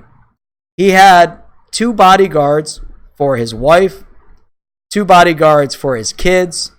He had bodyguards for him. He said when he would drive to work, he had 1 bodyguard in front of the car, 1 bodyguard behind the car. He was a doctor, for God's sakes. He was successful. He wasn't, he wasn't one of these Chavez guys. He had a bulletproof vehicle. Does that tell you guys something? He had a freaking bulletproof vehicle. And the reason why he had a bulletproof vehicle is because over the years, Chavez decided that he was going to change the Constitution. He began to revoke the rights of the people in Venezuela to buy ammunition for their guns. It used to be that you could own guns and you could go out and shoot. You could go out and hunt. You could protect yourself. They took away the right to buy ammunition first and foremost. They then made it illegal to remove the gun from your home, and basically made it illegal to own firearms in Venezuela. Now, this is a lesson to be learned, and the reason why I have to bring this up is because this is so poignant to everything that we're working on. It's so poignant to the direction that we want this world to move into, and we have to understand the power players. We have to understand from a national perspective. We have to understand from a global perspective. We have to understand who the power players really are. Obviously, there's a lot of things that happen behind the scenes. But if the IMF is going to support a country today like Venezuela, and if Venezuela collapses and the IMF decides to bail out the Maduro government, the IMF is going to be complicit in supporting a fascist regime. So I'm getting super political here, but I think this is so critical because we all need to know and understand the dynamics of what's happening from a global stage, because it impacts us, it impacts our investment, it impacts who we are, it impacts how we react, how we respond. There was a YouTuber, David, I just forgot his name. What's his name? David, I'm sorry, I can't believe I forget it. So anyhow, here's an individual sacrificed. He used to have 10, 15, 20,000, 30,000 subscribers when I started following him. There's an individual. He also lectured on Venezuela to the point that he started an entire initiative to go down to Colombia, to the border nation, to the border state, and do an outreach to help people in Venezuela, because he had family down there through his wife in Venezuela and in Colombia. And he left the U.S. and moved down to Colombia to help. And they were sending cell phones so people could record from the streets and see what was really happening down there. It was crazy. And then all of a sudden, you don't hear from him anymore. He's down there. I don't know what happened. There was a whole group of people that got together, and they put a website together. They put a whole initiative outreach program together. They were sending cell phones and money, and they tried to get digital asset, some of the companies, to back them, to help sponsor this initiative, to help the people in Venezuela start using digital assets on the streets. And they were going to give money and create a proof case that digital assets could be used in the real world to help these people. Now, digital assets can be used. It's the one salvation for people in Venezuela. But people in Venezuela were mining. People in Venezuela were moving their money. Maduro made it illegal was forcing people to use only the government-controlled exchange, and limited. I made a video on this before. I'll have to look up the numbers. Limited the amount of money individuals could move on the digital asset exchange. If you remember, Maduro's government came out with the Petro whatever, which was totally fictitious. It was fabricated by his government. It was controlled by his government. It wasn't decentralized. It was regulated. It wasn't even a digital asset. It wasn't backed by blockchain. It was strictly a fake digital currency. This is the Maduro government in Venezuela. He tried to force India to use it. He tried to force other countries around the world to use it, and said that he was going to give them discounts on their oil purchases if they used his digital asset currency. So now let's get back to, so here's Venezuela under Chavez changing the rules. Now, from the individuals that I know down there, that I've worked down there, and the people that have fled from Venezuela, they told me that Chavez decided that he was going to prop up the underprivileged, those in poverty. Now, of course, from a perspective in the U.S., do we want to go out and help people that need help? There's more charitable organizations in the United States than anywhere else in the world. When we're not forced to contribute to the government and allow the government to help, because we know the government doesn't really help. The government pulls it into their general funds and then distributes, but the money doesn't end up where it needs to end up. From a charitable perspective, can we have outreach programs to help people? Are there a lot of them? Yes, there are. There's tons of charitable programs out there. People want more money. We need more disposable cash so we can do things to help other people. Now, in Venezuela, Chavez decided that, hey, you know what? People that if you're poor, you're in the poor parts of the community, you too can live in the wealthy neighborhoods. Doesn't matter if you're poor. So what did he do? He confiscated golf courses. He confiscated parks, and he turned these golf courses in wealthier neighborhoods and built government housing on these golf courses. Now, this is the true face of the Venezuelan government under Chavez. Maduro, who was once a bus driver, uneducated, no formal education, not demeaning bus drivers in any way, shape, or form, not demeaning anybody. I'm just stating a fact that this individual had no formal education, was a bus driver, elevated through the ranks of the politics. Now, if that was a story in the U.S., we'd say, oh my God, that's unreal. That really politics should be open to the people. You shouldn't be, your political involvement shouldn't be dictated by your economics or your education. Because we know that just because someone holds a doctorate, a PhD, an advanced degree doesn't mean they're smart.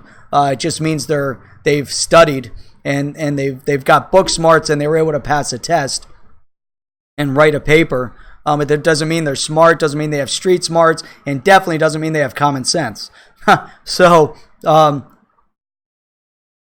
now this Chavez, who was pretty much put in place by, or Maduro, who was pretty much put in place by Chavez, doubled down on the Chavez fascism.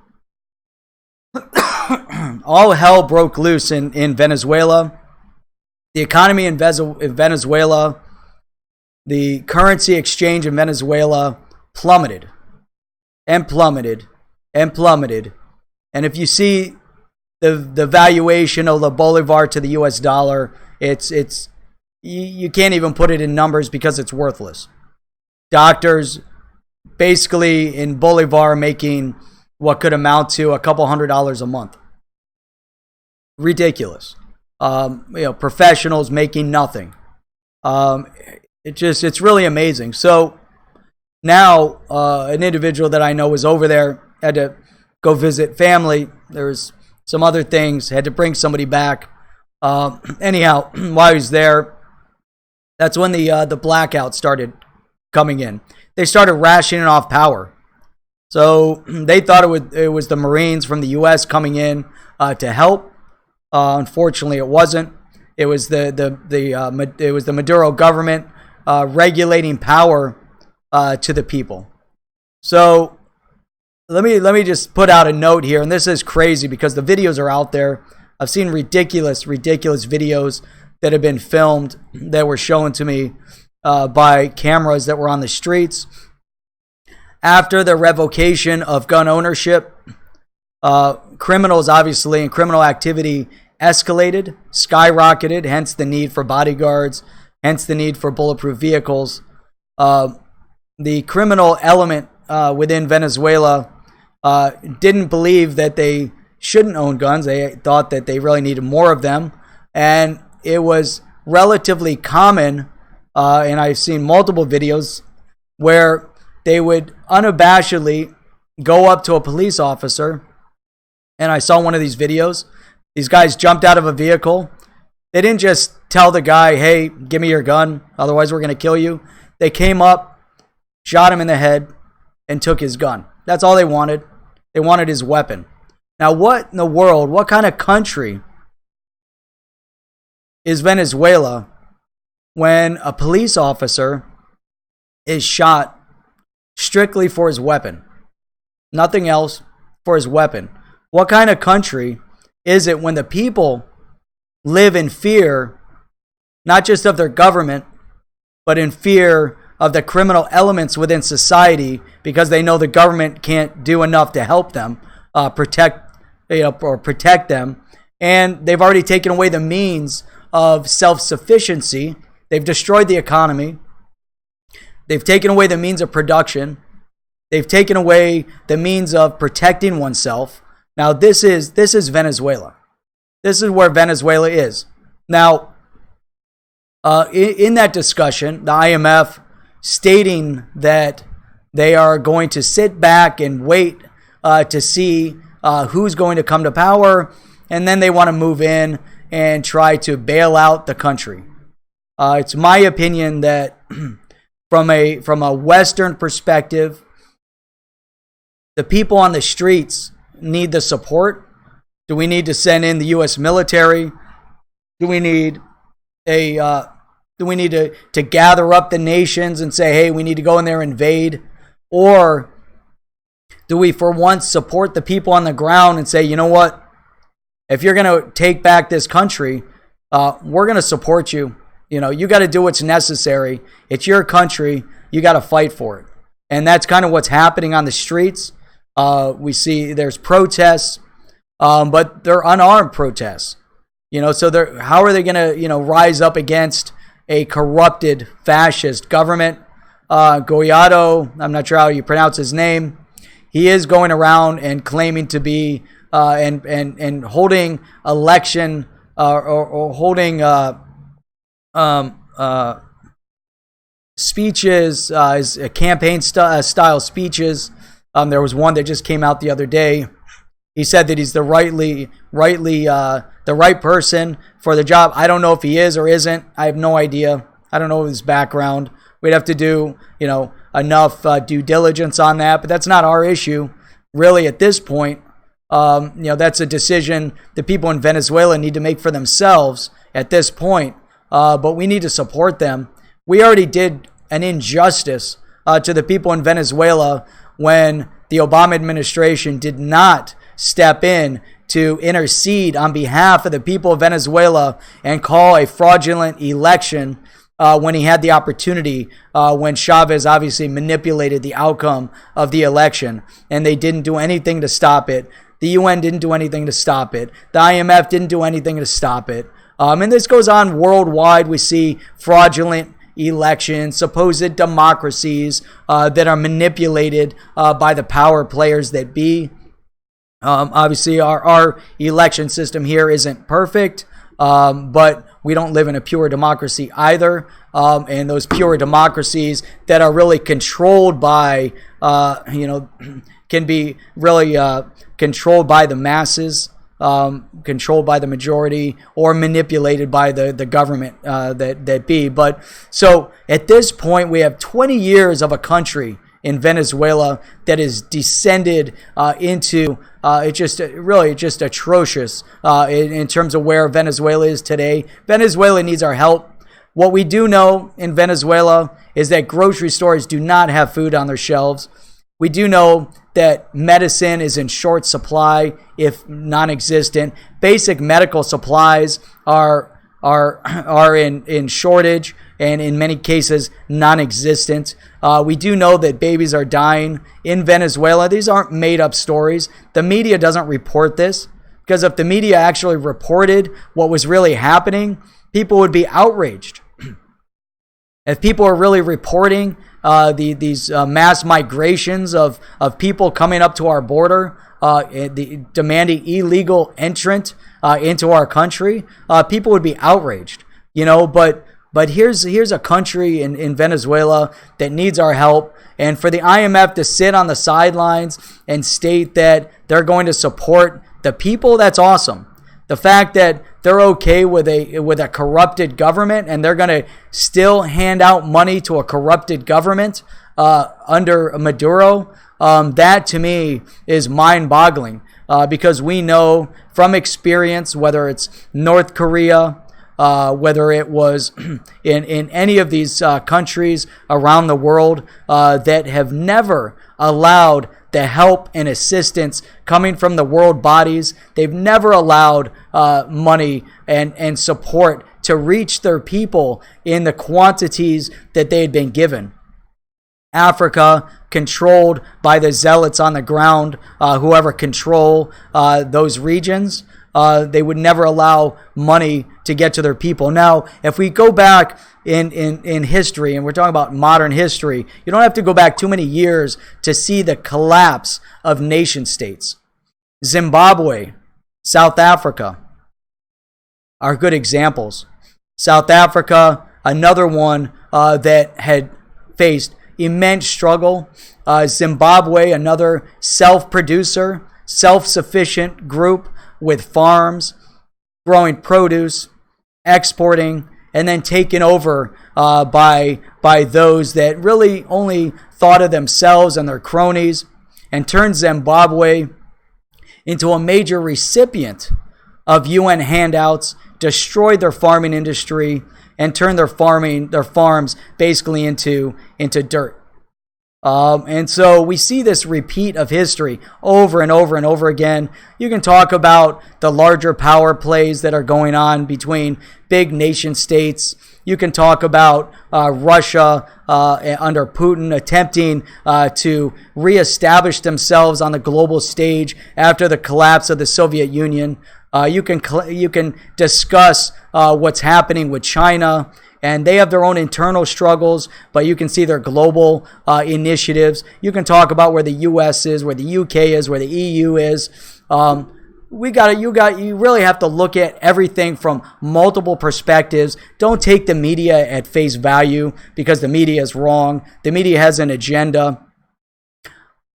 And just even if you go over to Europe, the EU and the euro was really doomed on inception, and wasn't necessarily the best thing for Europe as a whole.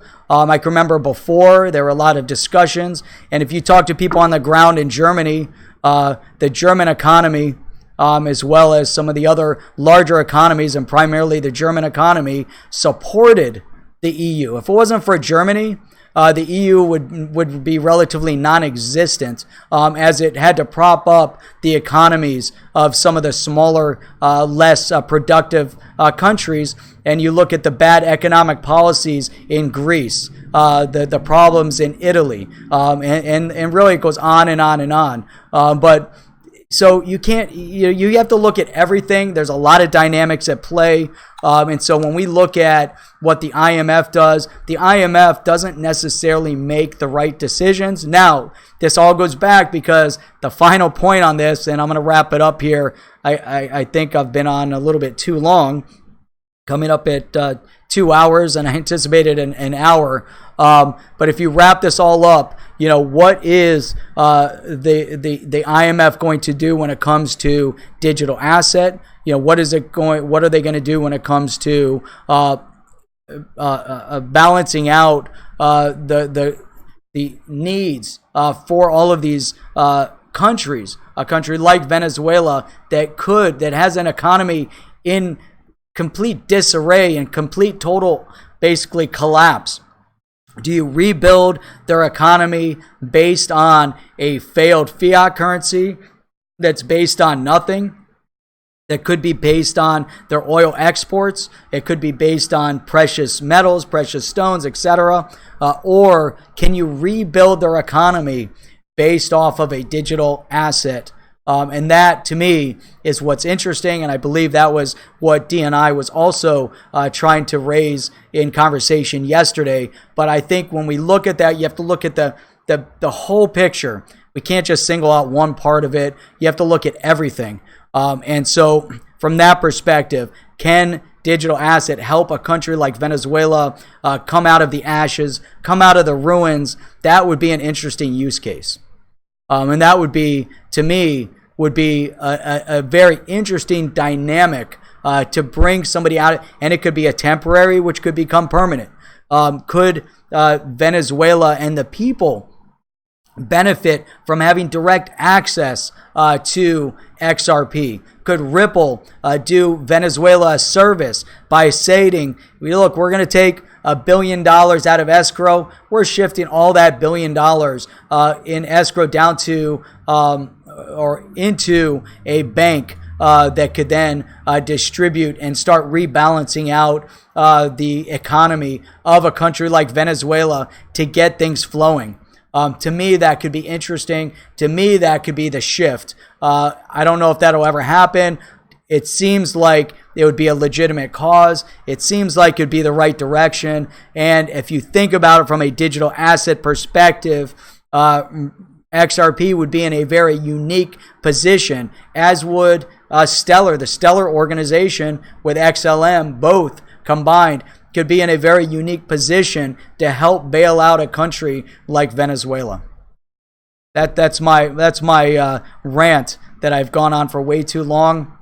Sky Pilot, greed, power, control, non-moral dictators holding back the population. Yes, exactly. Imagine if all leaders were supportive of the people, the world would be amazing. Imagine if the leaders would be subservient to the people the way they should be, because it's in the U.S., it's a government of the people, by the people, and for the people, not for the elected officials.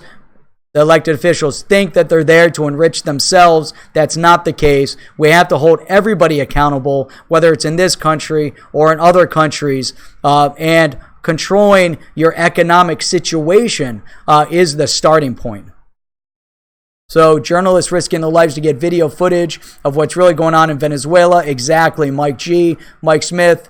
You need to show the whole world what you're saying so the whole world can see what's really happening. Man, there's people out there. They need to get the words out. They need to get it out there. It's so critical.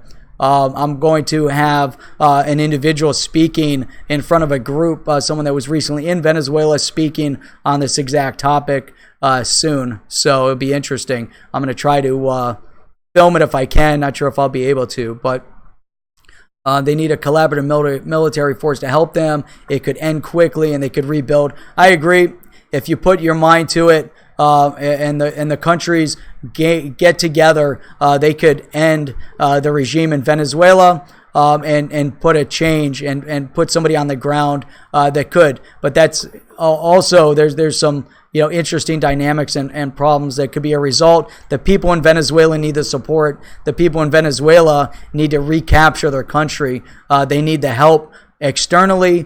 Let them do it internally to take care of themselves with a little bit of military guidance and maybe a little bit of military support. But the brute force of it needs to come from people in Venezuela. And I gotta believe, as there's gotta be factions within the military in Venezuela that if they knew they had backing of an external state, an external country that was supporting them financially, militarily, to take back their country, That to me would be so important, you know, and they need to do something, and then they need the world community. But the problem is at the world stage, we don't have a lot of countries in the world that are free. If you go to the UN body is corrupted by dictators as well. So that's it. And awesome conversation today. Sorry, I ranted on a lot, but I think you guys, you know, were interested.